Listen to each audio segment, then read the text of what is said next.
On today's show, we're previewing Week 9 in college football, the top 3 games from Week 9 against the spread. Then we're going to do part 2 of our NFL Panic Meter segment. And then we're going to close the show with our Week 8 picks against the spread for the NFL. Make sure to subscribe to the channel. Make sure to like the video, share it with your friends. Leave a comment down below what you think. And I'll cue the intro.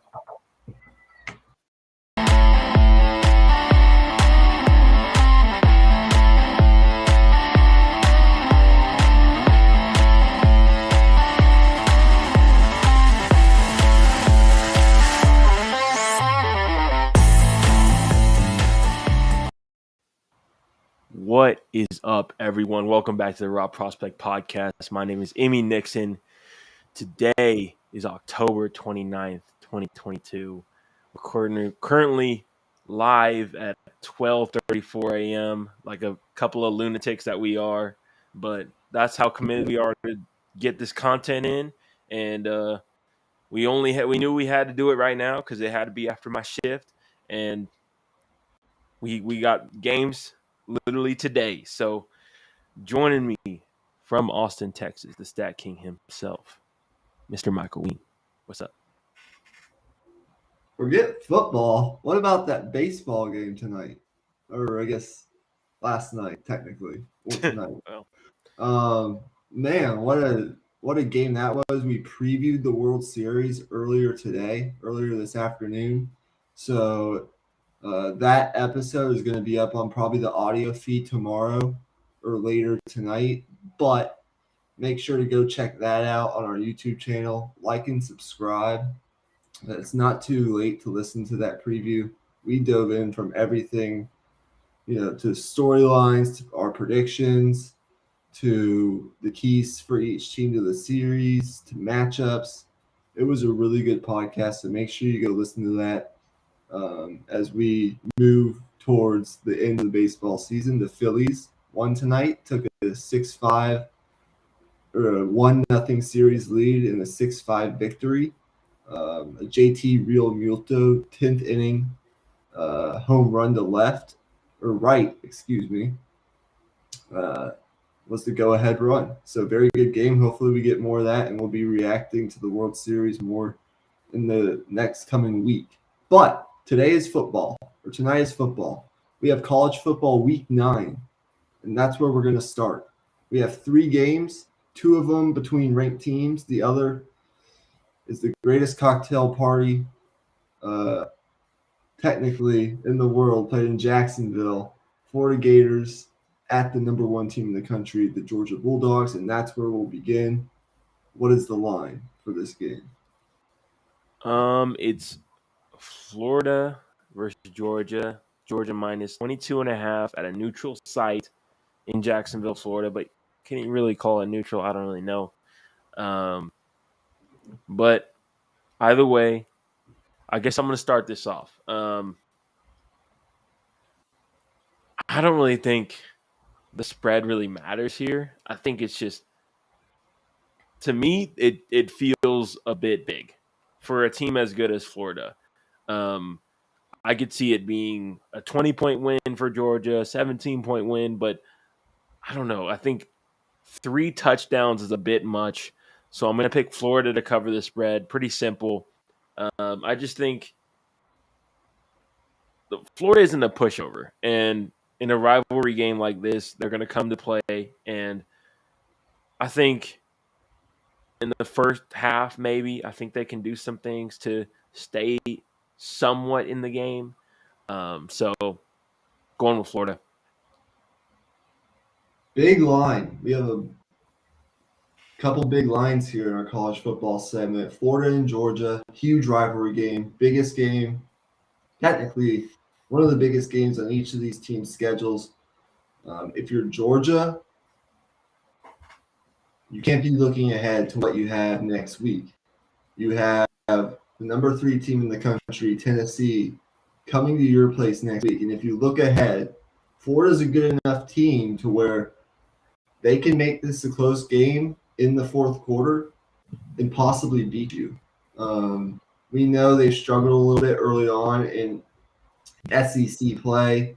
Their offense has struggled to get consistent production on not only a game-to-game basis, but a half-to-half basis. They are an explosive offense when they're clicking, but at the same time, Anthony Richardson, as talented as he is, and he's very talented, has really struggled in the passing game to sort of be consistent, as I mentioned, on a game-to-game basis. Only 6 passing touchdowns for Anthony Richardson so far this season. But I just think Georgia's offense been very good. They rank in the top 10 in yards per game, over 500 yards per game, and points scored per game, scoring about 42 points per game. And Florida's defense, it's young and it's still developing. They're struggling to stop the run, which is not a good recipe for success against Georgia. They're allowing the most yards per carry in the SEC East at almost 5 yards, 4.5 yards per carry. And their defense is having trouble affecting the opposing quarterback. There's a stat in college football for disrupted dropbacks. They are last in the SEC in disrupted dropbacks. That stat includes sacks, interceptions, batted passes, passes defended, and tipped passes. So I look at a Florida defense that struggles to stop the run, struggles to create pressure on the quarterback. I don't see a whole lot of problems here for this Georgia offense. I think Stetson Bennett will have a big day at the office. Georgia will win the game comfortably, but 22.5 is asking a lot. And in a rivalry game, I do think Florida will come to play, and they'll make this game like a 17-point game, and Georgia will win, but they won't cover the spread. All right. So we're on the same page there. Now for our next game, battle in the Big 12. Number 9, Oklahoma State, coming off a big win at home against Texas. And then they're going to Manhattan to play Kansas State, number 22 in the country. The line is Kansas State favored -1.5. What do you think? Well, we all know what TCU is doing in the Big 12. They're well on their way to a berth in the Big 12 championship, even if they lose one of their last 4 or 5 remaining games. And they're playing well. They're finding ways to win, different ways to win. This game right here, as of right now, could go a long way in determining who's going to face TCU in that Big 12 championship game. Oklahoma State coming off a big win over Texas last week. K-State playing well. There is some uncertainty at the quarterback position right now. I'm not sure if that's been cleared up here today. I haven't really checked on that. But Adrian Martinez, the transfer from Nebraska, who's been fantastic so far. Not only, I guess, getting it done through the air, what he needs to do through the air, but in the quarterback run game. That's really where Kansas State thrives. He's been hurt. He's been banged up. Not sure if he's going to play. Last I heard, he was questionable. Maybe a game-time decision. Same thing with Spencer Sanders. He was banged up last week, but played through it and played well. He did not turn the ball over against Texas. Made the plays he had to make. And I just think since Chris Klieman, who's doing a very good job at K-State, took over in Manhattan, K-State is 0-3 against Mike Gundy's Oklahoma State team. If K-State wants to win this game due to the uncertainty at quarterback and some of their struggles matriculating the ball downfield through the air, they're going to have to run the ball effectively, not only in the quarterback run game, but with Deuce Vaughn, who I think is probably the second most talented running back in the Big 12 conference, and probably up there in like the top 5, 6 best running backs in the entire country. I think he's that good. But they're going to have to run the ball effectively. They have been able to do that so far in conference play. They're one of the better running teams, 232 rushing yards per game, and that's where they can really take advantage of this Oklahoma State defense, I think. If you look at what happened last week against Texas, I think this Oklahoma State defense, as opposed to last year, where it was really hard to run on them, I think you can run on this Oklahoma State defense. Texas rushed for about 170 yards in that first half of that game last week. And Oklahoma State did adjust, give them credit. But I think if you're K-State, you really want to attack that defensive front early, wear them down, and try to run the ball to lead you into your passing game. But I just think I trust Oklahoma State a little bit more in this spot. Spencer Sanders is playing really well. I think they'll make the necessary plays they have to make late in the game. And I just give the edge to a Mike Gundy coach team here in this spot. But will not be surprised if K-State ends up winning this game if Adrian Martinez is healthy. But I am going to pick Oklahoma State to win outright and therefore cover that plus 1.5 point spread. Right. Yeah. This is basically a pick 'em. To me, it really just comes down to time of possession for one and turnovers.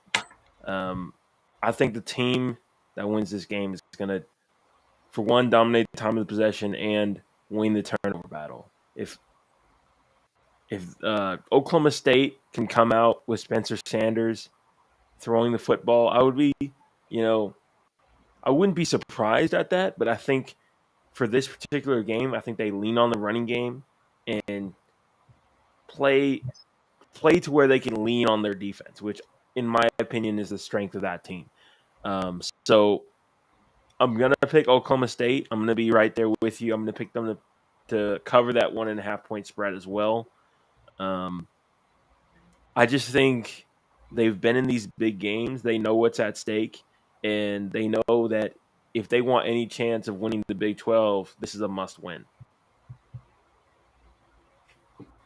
All right. So our biggest game in college football this week comes in the fashion of Ohio State traveling to Happy Valley to take on a Penn State team coming off a big, convincing win over a good Minnesota team last weekend in a primetime spot. That was a whiteout. I think they're doing a whiteout again for this game, although it's a 11 a.m. game, which I think sort of favors Ohio State in a way. I think if you're Penn State, you'd rather have this game in prime time at night. But regardless, the spread right now is minus 14.5, I believe. Who do you got and why? I'm taking Ohio State. In my opinion, this is the best team in the country right now. It's arguable. It's close, but to me, Ohio State is the most complete team right now from what they've shown offensively, which we knew what they were going to be offensively coming into the season. Where they've really impressed me is on the defensive side of the ball. They've been really solid, and I just think this is the more explosive team. I think Penn State, they've been good on offense, but I don't know if they're going to be able to go toe-to-toe with a high-powered offense like Ohio State. I think it'll be very similar to the way that Michigan game went. I just think Ohio State is just a class above Penn State. Simple as that. And whether you account that to the quarterback position or whatever the case may be, I just think Ohio State is going to be able to run the football. And we know that if they're able to do that, then that opens up the pass game even more for what C.J. Stroud does in the passing game. So I'm picking Ohio State to cover here and win big, which is tough You're not on the road. You're not wrong when you said Ohio State is the best team in the country. I do think there is stiff competition there, primarily in the form of Georgia. And there are some that say this Ohio State team really isn't going to be tested like for real until they play Michigan. And that in some ways might be true. But you have to give them credit. They are beating up on teams that they should beat up on. Last week against Iowa, in a game that they did not play particularly well, or even like mediocre offensively, particularly in the red zone earlier in that game, they still found a way. I mean, you look up 2 hours later and they were up 54-10. They were running away with it. And they've been without for much of this season. He's played sporadically here and there, but Jackson Smith and Jigma, who's an important piece to this offense, they've been without him. I'm not sure if he's going to be playing in this game or not, but that's where I think if Penn State wants to have an opportunity to win, that's where they got to get it. I think Penn State's secondary is capable of at least matching up with these Ohio State receivers. They got some guys there at the cornerback position, particularly Joey Porter Jr. And some other really good guys that are going to be playing on Sunday here pretty soon. I do think they can match up with these Ohio State receivers. That's not to say they're going to shut them down or anything, but they do have the personnel to match up. And I think that's where they got to – their front is going to have to do a much better job of creating pressure on C.J. Stroud. It's something they've really struggled with. Only 15 sacks through the first 7 games of the season. You have to create more pressure and create some turnovers if you want a chance to set yourself up to win. This Ohio State defense is much improved, and I just don't think Penn State is explosive enough offensively to keep up with Ohio State. Ohio State's probably the most complete team in the country, offensively and defensively, the most well-rounded team. I think Marvin Harrison Jr. and Emeka, what's his name? The other guy, Egbuka, I think it is. They're both studs, and they're going to make plays. So I think I will take Ohio State to win by about 3 touchdowns here. They're going to make a statement. Fair enough. Yeah. I mean, Ohio State is on a fast track to the Big Ten championship game. I think that's fair to say at this point, unless Michigan has something to say about that, of course. Anyway, let's move on to our second segment of the day. It's our Panic Meter segment. We did this a few weeks ago.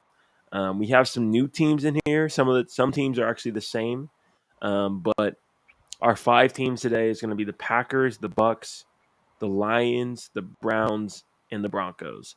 So starting off with the Packers, this week they're going to be playing on Sunday Night Football. We're going to get to that game later. But what has gone wrong with the Packers this year, man? What have you been seeing? Well, it's rough in Green Bay right now. They are really struggling.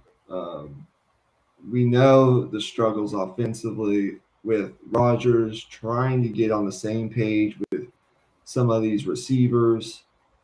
They've struggled to feature the run game, I think, at times. And they're just not capitalizing on their opportunities offensively. And this defense isn't particularly, living up to the hype. They are just. It doesn't seem right in Green Bay right now. There's been, I think, some. We're not obviously in the locker room. We can't speak to anything factual, but I do think Rodgers, with some of his leadership shenanigans and calling out some of these receivers, not really taking charge, seems kind of checked out to me. They have a tough schedule coming up. What are they at? 3-4 right now. I just don't see a whole lot of hope unless they can figure things out offensively.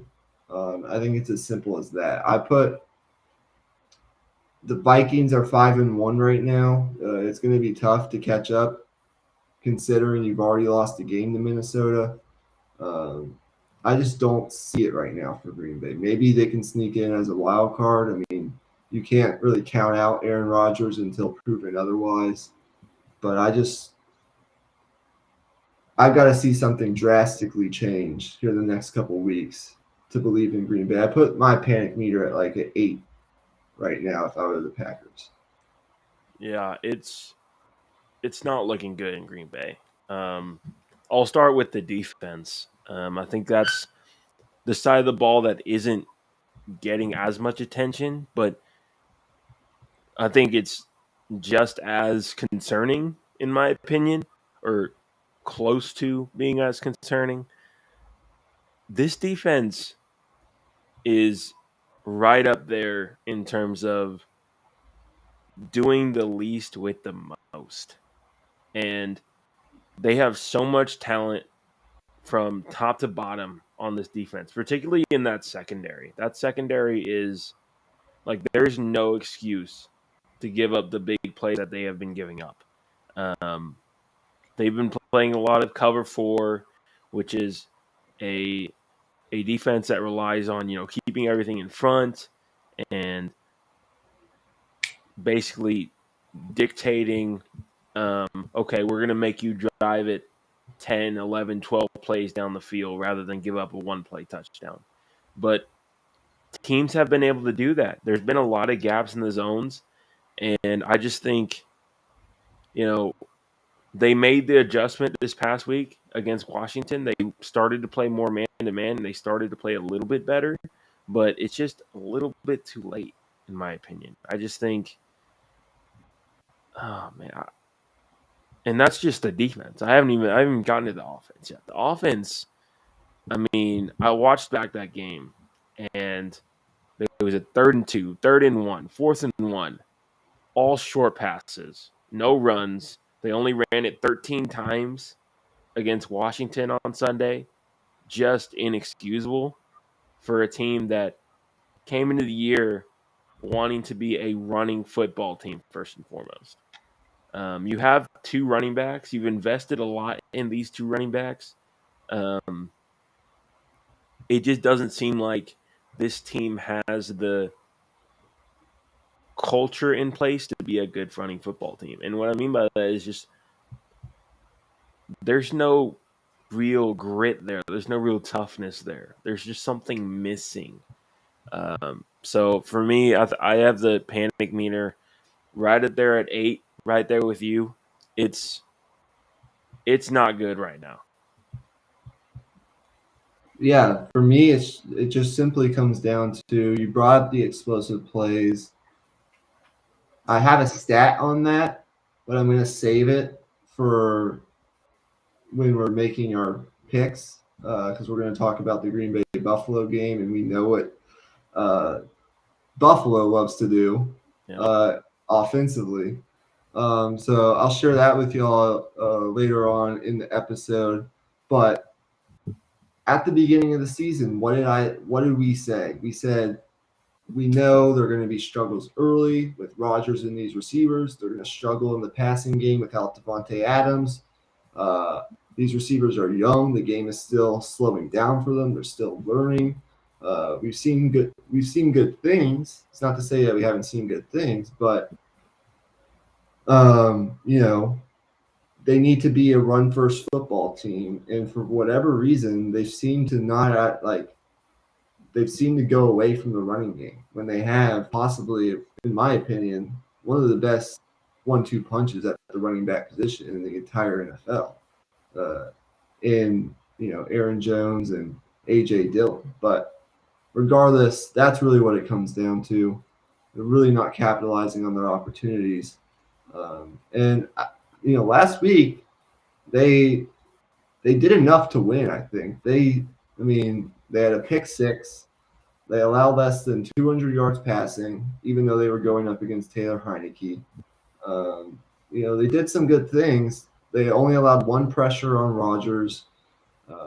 They created pressure on Heineke, but for whatever reason, just didn't end up winning that game. They were giving up big plays in the passing game to Terry McLaurin, weren't getting off the field on third downs. It's just this and that right now for the Packers. But It's tough sledding. if you're Rodgers, I mean, you can look across the NFC and see that another one of those great quarterbacks is also struggling. And that's where we go next. We go to the Buccaneers, who lost last night on Thursday Night Football to Baltimore at home. They've now lost 3 straight games. In fact, this is the first time in history that both LeBron James and Tom Brady are on 3-game plus losing streaks simultaneously. Um, Wow. so, where do you fall right now on the Buccaneers? It's been a tough watch the past couple weeks. You lose to Pittsburgh, you lose to Carolina, and you lose to Baltimore. Well, first off, I want to say that was a top-notch level transition right there. Respect. But the Bucks, man. Man, where did it even start? It's just not in sync. To me, the Bucks, like, there's reason to believe they can turn this around. The defense has been solid, not dominant like we've seen in years past, but they've been solid. Um, and generally, I think the defense has done enough to win games, considering you have Tom Brady on the other side at quarterback.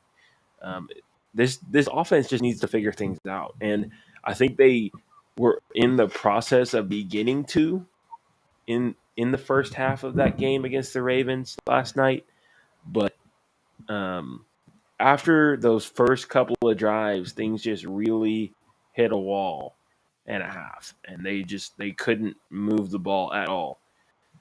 It seemed like these wide receivers weren't on the same page as Tom Brady.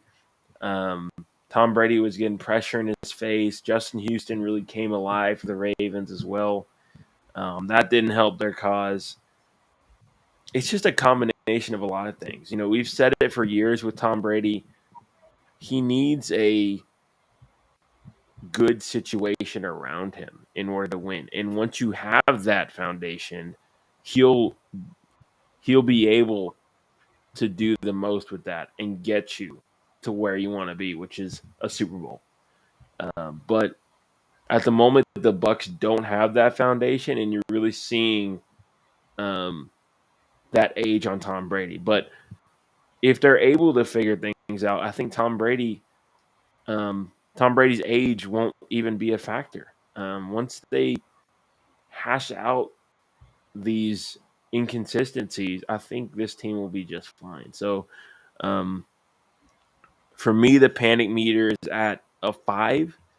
I think it'd be a lot higher than that if they were in a tougher division, like say the NFC Beast out east. But they're not, so they still have a chance. I'm right there with you. They're in the NFC South. And you look at the NFC South, Falcons 3-4, Panthers 2-5, Saints 2-5, Bucks right now 3-5.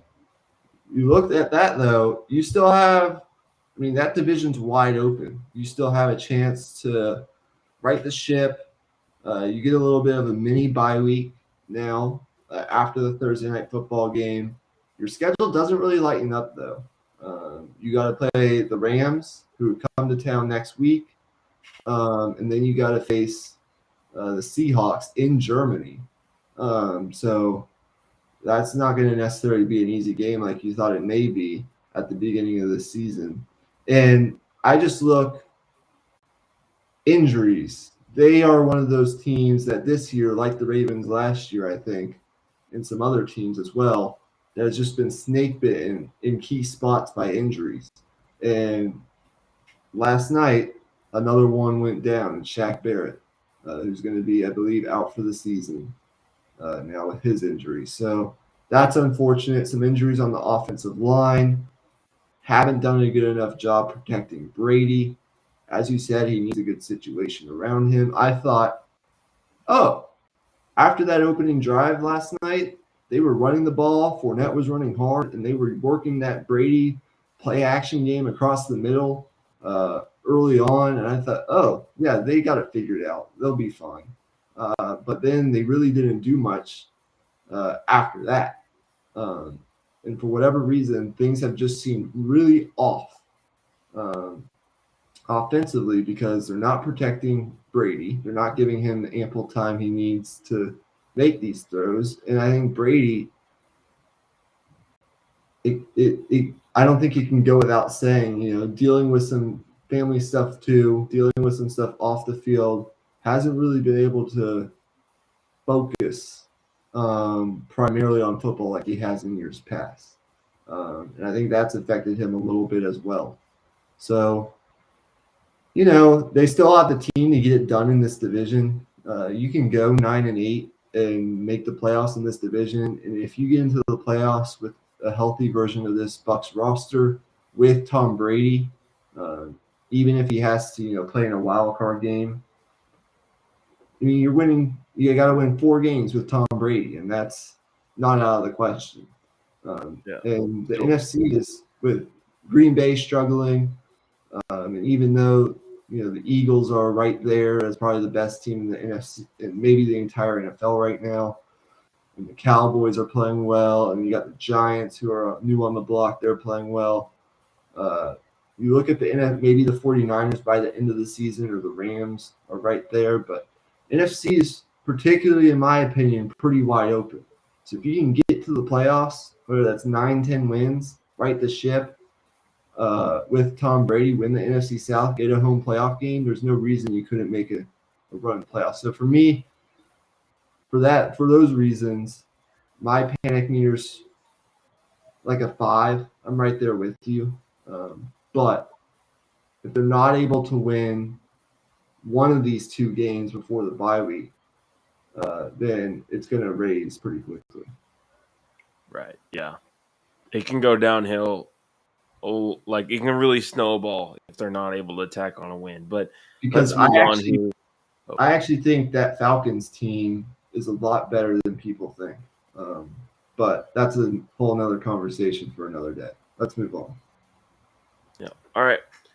Um, Next team is going to be the Detroit Lions. You might be thinking, oh, why are the Detroit Lions on the panic meter segment? They're not relevant.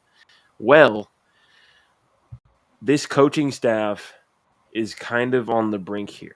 Um, this is a team that added a lot of talent in the offseason, particularly in the draft. And they were in year 2, they were looking to really show some steps of improvement in the Dan Campbell regime. And as of right now, the first few weeks were good, obviously. And then the last couple weeks, they had their bye week, and then they came out and played some okay defense, but their offense was just anemic. So now it just raises the question: is Dan Campbell the right guy? And now it's kind of panic mode because if you were the Lions, like he was supposed to be your guy. He was supposed to be the guy that turned this team around, the culture around. So that's the reason they're here. But man, I just think they got to get a win at some point. The record doesn't look good, but it's also they got to be more competitive on the field as well. Because it's not just that you're losing; it's the way they're losing as well. And they were down 10-6 late in the second half last game. That was encouraging, but there wasn't really a point in time where I felt like, oh, the Lions really could take this game. Like it didn't seem like that at all. It just felt like the Cowboys were just kind of going through the motions, and then they just turned on the gas late in that game. But that's how I felt like to me as a Cowboys fan. So I might be biased, but the Lions still have a lot to figure out. That's all I'm going to say. I think the panic meter right now is, I think it's a 4 or a 5. Maybe even higher if they end up losing this game this week by a lot against the Dolphins, but the ownership has come out in support of Dan Campbell, which is a good sign, but they've got to put out a better product on the field. That's the bottom line. Well, for me with the Lions, I'm judging this based upon my preseason expectations for the Lions, and that was this team I think could win 6, 7 games, be a viable contender, or like a viable fringe, maybe playoff team if everything went right, maybe at the 8, 9 win mark. But I was really more looking at the 6, 7 win mark for this Lions team. And I think there's still an avenue for you to get there, which is why I'm not totally panicked. I think you could, get hot here late in the season. You have DeAndre Swift coming back. Now the schedule is not particularly easy. You host the Dolphins here this week with a healthy Tua, and they looked really good last week. Then you got the Packers, which I actually think is a winnable game, but Aaron Rodgers, loves beating up on the Lions. They have the Bears, who I think are playing better than people realize. The Giants, the Bills, the Jags, the Vikings. The schedule's not easy. The Jets, the Panthers, the Bears again, and the Packers again. So schedule's pretty brutal, actually. That's going to raise it a little bit for me. But I'm still a believer in Dan Campbell. I think it's just they've got to figure out what their identity is offensively. And I think DeAndre Swift coming back will help that. I just, we know they can score points. We saw it happen the first 4 to 5 weeks of the season, but they really struggled the past 2 weeks. I think they're going to be better for this. I do think they're going to win a couple games down the stretch, but are they really going to take that next step into that, winning 6, 7 games? I'm not quite sure. I'm going to put it at about a 6 right now for the Lions. But that's just because their schedule's pretty brutal, and I'm not very confident that they can get to that 6, 7 win mark. Yeah, that's fair. Okay. Now our second to last team, a team that has been in the headlines, has been on national TV a number of times at this point. It's kind of beating the dead horse. We get it, but the Denver Broncos sitting at 2-5. This week they're headed to Jacksonville, I believe. I think it's in Jacksonville. I'm not 100% sure on that, but they're getting Russell Wilson back this week. I'm not sure if that's really a good thing at this point, but this team has a lot of question marks, particularly at head coach, particularly at quarterback. This defense is fantastic, and this defense is Super Bowl ready, which to me just makes it that much more frustrating if you're a Broncos fan. Like it just has to be so infuriating. But what's your take? What do you think? The game this week is in London, so that's going to be the early game Sunday, 8:30 a.m. Central Time. And then after that, you got to go on the road to play Tennessee, a team that's playing well right now. Then you host the Raiders. You're at the Panthers. You're at the Ravens. Then you play the Chiefs. You host the Cardinals. You're at the Rams. You play the Chiefs again, and you play the Chargers. Schedule's tough. The offense is hard to watch. They just cannot find any sort of rhythm. I think I might be overreacting. I think Nathaniel Hackett might be in over his head already as a head coach. It just doesn't seem to be clicking to me. Russell Wilson, I'm not sure what it is, but he just, for whatever reason, not looking good. Their defense is good. I did hear rumors that if they were to lose this week to the Jaguars in London, Bradley Chubb might be a candidate to be traded by next Tuesday's trade deadline, which is interesting.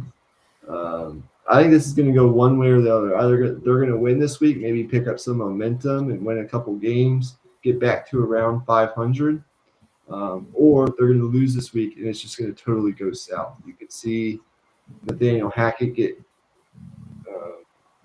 the axe at the end of the season possibly. You could see them trade off some players to get some picks back to re-fortify this roster going forward. Due to the schedule and the fact that I have no confidence whatsoever in this offense based on what I've seen to score enough points to win ball games, even though the defense is pretty good.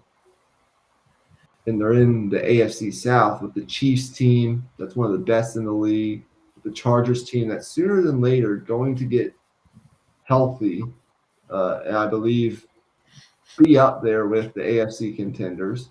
And even with the Raiders team that's playing better the past couple of weeks, I really don't see a path for them to the playoffs right now. And for that reason, I'm putting the panic meter for Denver at like an 8 or a 9. Yeah, I think it's Probably, at an 8 or 9, and it's been that way for the past few weeks, in my opinion. This Russell Wilson trade might end up going down as one of the worst we've ever seen if this continues. And I really hope it doesn't. I really hope he can turn it around. And there has been signs of life at certain points in the season. It just hasn't been any type of sustained success.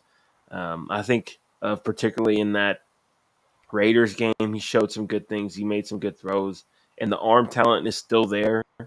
He can still, throw strikes down the field. He's just for some particular reason, he's just not seeing the field well right now. Um, I think I'm right there with you. If they lose this game, it's just I think you probably fire Nathaniel Hackett, whether it be right after that game or at the end of the year. It's inevitable if they lose this game because this is the point of no return right here. Once you get 4 games below 500, you're not coming back from that. So it's do or die right now for the Broncos. yeah, it's as simple as that. Our final team is going to be the Cleveland Browns. They're sitting at 2-5 in the AFC North, where the Steelers are 2-5. The Ravens, I guess, off that win last night, are 5-3, and the Bengals are 4-3. The Bengals play the Browns in Cleveland on Monday Night Football this week.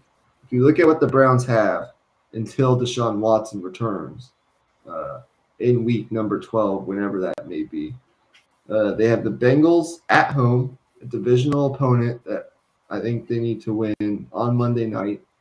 Then they play in Miami, or they have their bye. Then they play in Miami, at Buffalo, and then home against Tom Brady in Tampa before Tom Brady returns that first game of December uh, against his former team, the Houston Texans, in Houston. That's where he's slated to come back. And even then, we don't know what he's going to look like. So, what is your positioning right now on this Browns team? Um, well, I think they're a better team than what their record is. I think I'll say that off the bat. They've lost some close games. They've lost some games that they could have won very easily. Couple plays change here and there, and maybe they're sitting at 500 or maybe better. But the bottom line is, you know, this defense has not lived up to what they were hoping for. Um, you can say what you want about Jacoby Brissett, but he's done what he's needed to as the backup, as the placeholder starter for this team, he's been solid. He's done what he's had to do, and the defense they're giving up big plays, they're giving up big runs. That big lead they gave up against the Jets just in insane. Um, yeah, I think the panic goes to the defense 100% because that defense has so much talent from top to bottom. It's a little bit like the Packers, and the funny thing is they both run the same scheme. It's that cover for Vic Fangio defense. It's the same defense, and it's going to the same results. Yeah, defense has not played well, and it's not getting any easier. You do get to face a Bengals team this week at home on Monday night, a team that's likely to be without, I believe, Jamar Chase. So that's a little bit of a help there. I do think when you're looking at the schedule, you're at 2-5 right now. You probably need to win at least 2 of the next 4, if not 3 of the next 4. Set yourself up in a good spot to make a run once Deshaun Watson comes back for that final 1, 2, 3, 6 games. So where the schedule lightens up a little bit and you can get some wins. Saints, Commanders, Steelers, home game against the Ravens, the Bengals, the Texans. There are some wins there for sure with this running game and with Deshaun Watson, a more dynamic threat at the quarterback position. But yeah, I think you put it well when you said they're a better team than their record is, and they've lost some close games.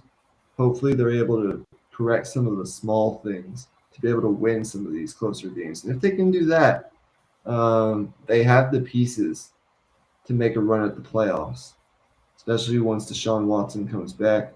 For me, I'm sort of indifferent on Cleveland, but as a Steelers fan, but I'll put the panic meter at like a 5, 4 or 5. I'm not really too worried. Yeah, I'll put the panic meter right around the same. But is it fair to say that when Deshaun Watson comes back, that this is the best offense he's been a part of? I mean, that's pretty tough, but I think at the very least, it's the best running game he's been a part of by far. Oh, no doubt about that. No doubt about that. I'm just not sure. It's hard to compare the receiving talent, but It's the best offensive line, yeah, and it's the best running game. yeah, So if that, if they feed off that running game, it could definitely turn into the best offense he's been a part of since he was back at Clemson. But we'll have to see. We don't even know what he's going to look like, considering he has not played an NFL regular season game in over 2 years. yeah. So we'll have that conversation down the road. Yeah, let's get into these picks. Yeah, let's get into the picks. Okay, we're 49 minutes in, so pretty good pace, but I'd like to be done at around hour 20 or so. So let's start with the Arizona Cardinals visiting Minnesota. Minnesota favored -3.5. What do you think? Arizona got DeAndre Hopkins back finally, and they looked better in the passing game last week. But for me, it's as simple as Vikings are a good team coming off a bye week. I think Kevin O'Connell's a really good coach. He's going to have them coached up. Their defense has been pretty good so far this season. I think the Vikings are just overall the better football team, and they're going to win this game as long as they can, manage the passing game with DeAndre Hopkins. Last week, in his first game back from suspension, Hopkins received 48% of the targets. That's the third highest of any player in any game this season. Now, there are some numbers there that say the Vikings are 31st in pass defense DVOA, which is a metric. We'll have to see. I just think, where's this game being played? It's in Minnesota. Coming off Minnesota. a bye week, I think they're the better team and the better coach. Arizona is a team that we had on our last panic meter segment. They could have been on this panic meter segment too, but I want to see more with Kyler Murray and DeAndre Hopkins in this offense. But I'm going to take Minnesota to win and cover. Okay. This game's interesting because Arizona last week, I think, started to find some things. You could also make the argument that, New Orleans played a great game outside of 4 plays where they just kind of gave it away with those pick sixes and then the interception in the red zone, yada, yada, yada. But my point is Arizona's offense looked more structured, and I really liked what I saw from the running game as well. That's a really good sign for this Cardinals team. The fact that they could run the football with Eno Benjamin on a consistent basis and really get good production out of him. So I actually think this Cardinals team is going to start trending up here.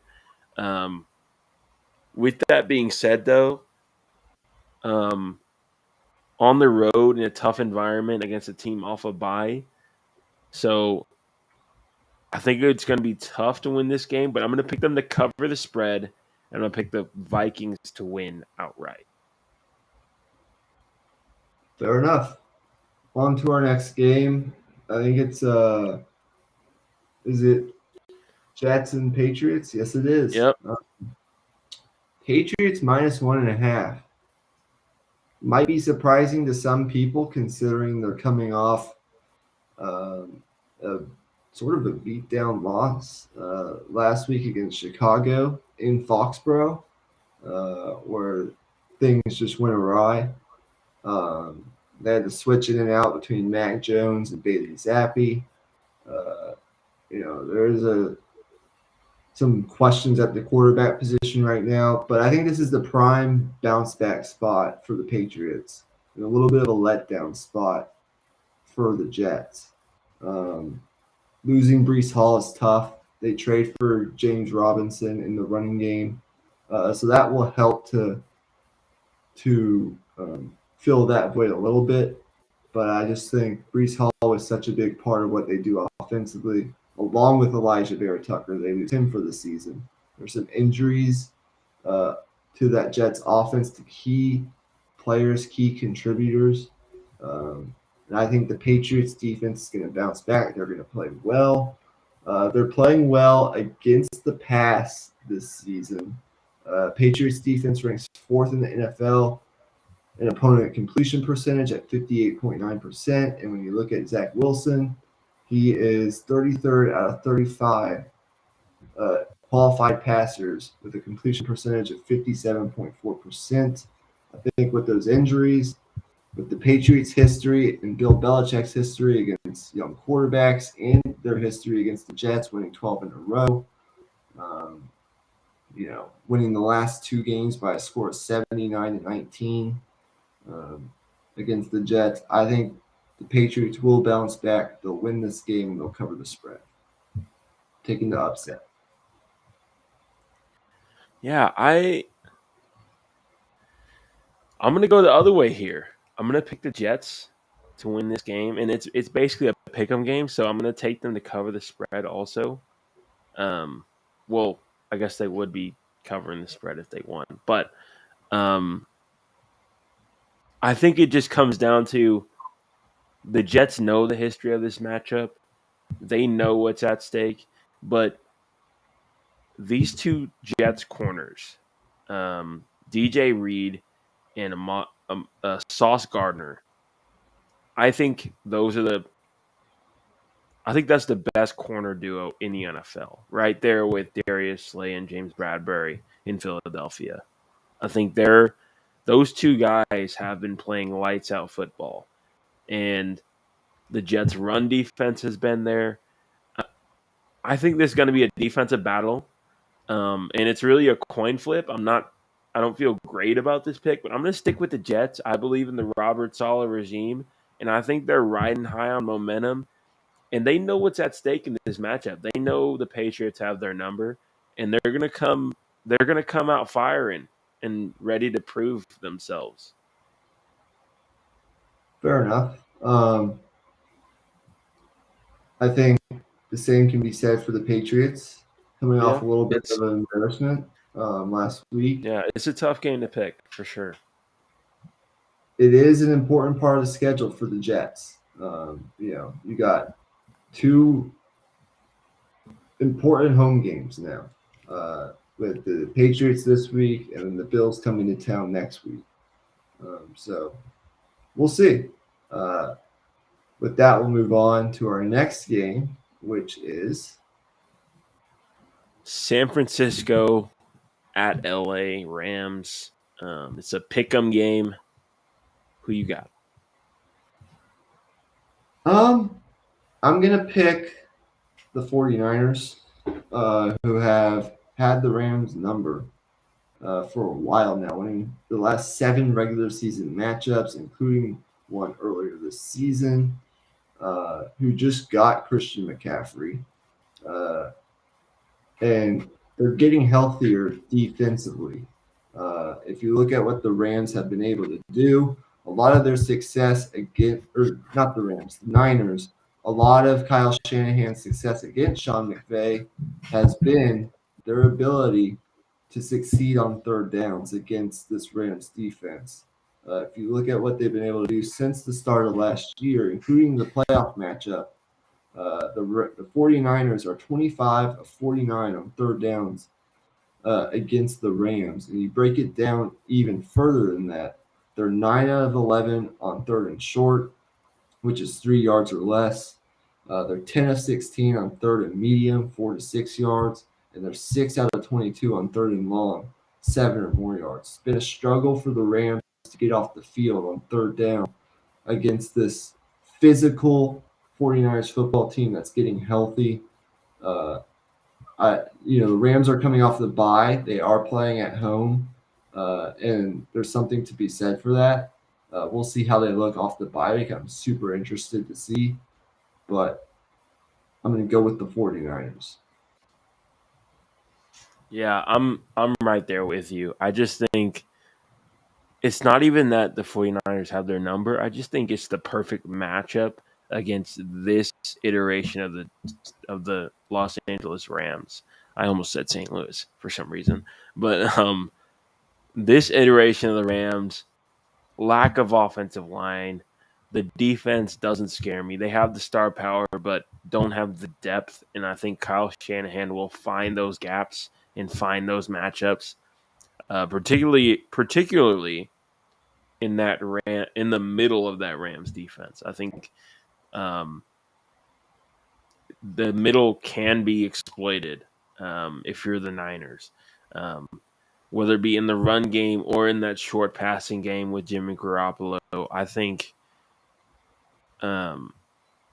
I think it's a no brainer. And that might sound crazy because it's the defending Super Bowl champions, but I just don't see this Rams team as close to the same team as they were last year. And they might prove me wrong and right the ship here, but I'm taking the Niners, and I'm going to take the Niners as my lock of the week. Yeah, that Rams offensive line, you look at the numbers, 17 sacks already for Matthew Stafford this year. He was sacked 17 times all of last year put together. He's already been sacked 17 times this season. He's thrown more interceptions than touchdowns. Um, the only real reliable threat offensively so far has been Cooper Kupp. They've struggled to run the ball at times. and their defense, it's good, but it's not as good as it has been in the past. And I think the extra element that Christian McCaffrey provides, plus the fact that Kyle Shanahan just knows how to match up and take advantage of this Rams defense, I do think the Niners will bounce back and they'll win this game. But with that being said, we'll move on to our next game, which is Giants and Seahawks, I believe. Ooh. No, Packers and Bills. We can do that game first. What do you think? Bills minus 11. Yeah, man, I think I have to take the Bills here. Um, I don't know if the Packers have anything up their sleeve. I think if there is something to be said, it's whether or not the Packers can find something defensively. I think there is a chance that happens, and maybe, they, kick things into high gear a little bit on the defensive side of the ball and stay in this game. But even if they do, I only see that lasting for maybe a half, because, I mean, it's inevitable. I mean, this Bills offense, the machine, and you're only going to stop them for so long. So I got to take the Bills here. They're by far the better team, and the Packers have a lot of things to figure out, and that's not what you want going into a stadium, a game against the Bills. In that environment, it's just the odds are against them. Yeah, big time. You look at the Bills back to the last season. This is actually the 10th time that the Bills have been double-digit favorites since the start of last year, and the numbers are really good. They are 8-1 overall in those games, and they're 6-1 against the spread in those games as well. 6-1-2 actually. So I guess 6 wins against the spread, 1 tie, and 2 losses, but still very good. In their previous 9 games when they've been double-digit favorites, they tend to take care of business in these sort of games, and when they win big. And this feels like a bad matchup for the Packers, considering that Josh Allen ranks second in the NFL in terms of number of attempts, 15 yards or more down the field with 54 so far, and he's completing over 55% of those passes, 15 or more yards down the field, good for third in the NFL on such passes. The Packers have allowed a league high 61% completion percentage on passes of 15 plus air yards. And I just think with Gabe Davis, what he's been able to do, accounting for 24.5% of the Bills' targets, 15 plus air yards, I look for him to have a big game along with Stephon Diggs. And I look for Buffalo to roll. I think this could get ugly. Yeah, I'm going to take the simple. Bills to cover for All sure. right. Yeah, I'm right there with you, man.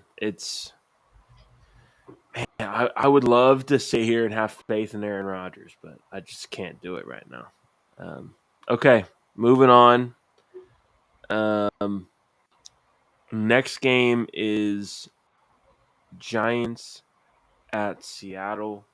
And by the way, guys, I apologize if my takes are a little slow or a little bit like short right now. I have a bit of a headache, so I'm just kind of trying to get through it right now. So last game, Giants at Seahawks. Seahawks favored -3.5. It's in Seattle. It's really tough here. I think Seattle's offense is one to be reckoned with, and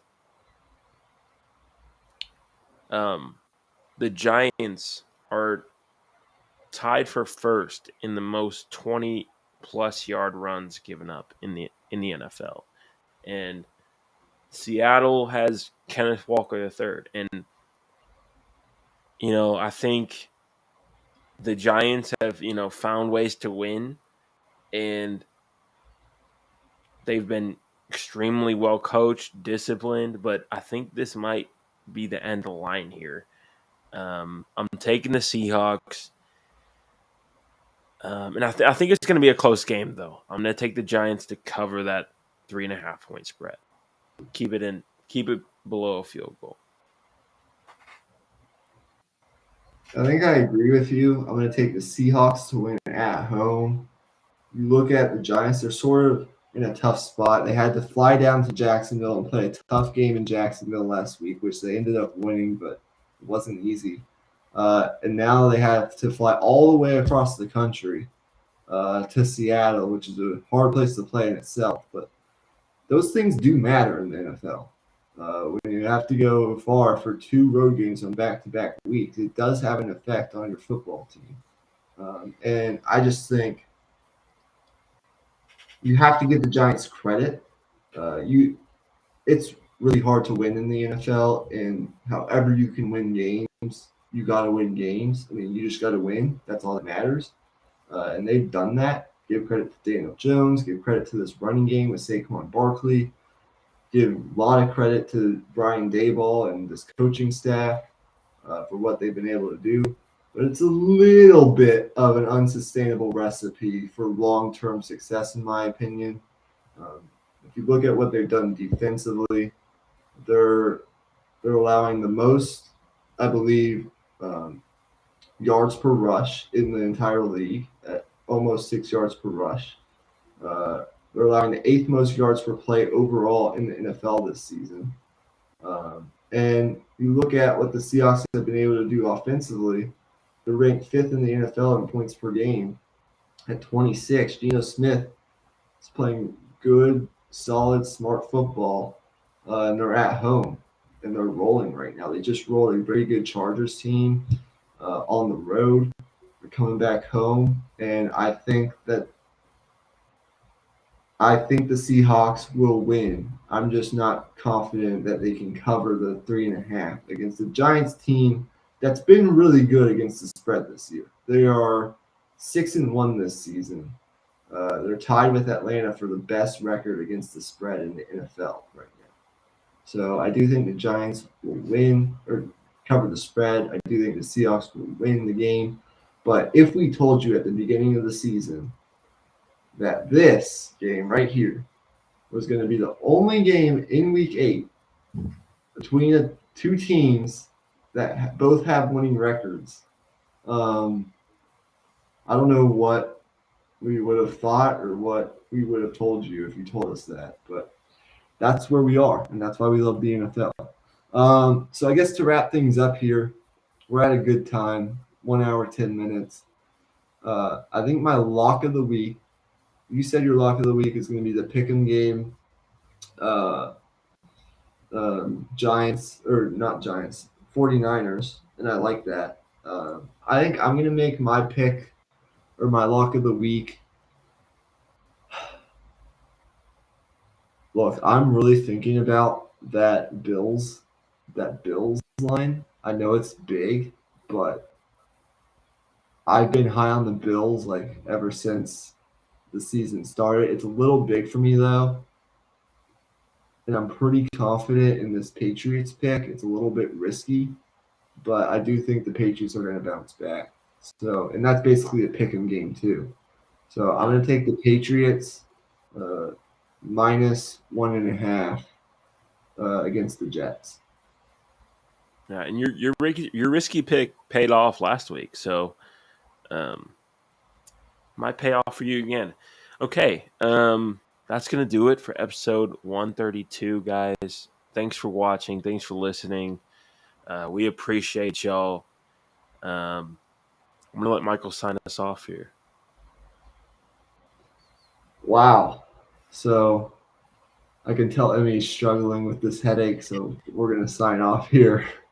So I guess just like TJ Watt's absence from the Steelers defense come Sunday, we are going, gone. Peace out. Peace.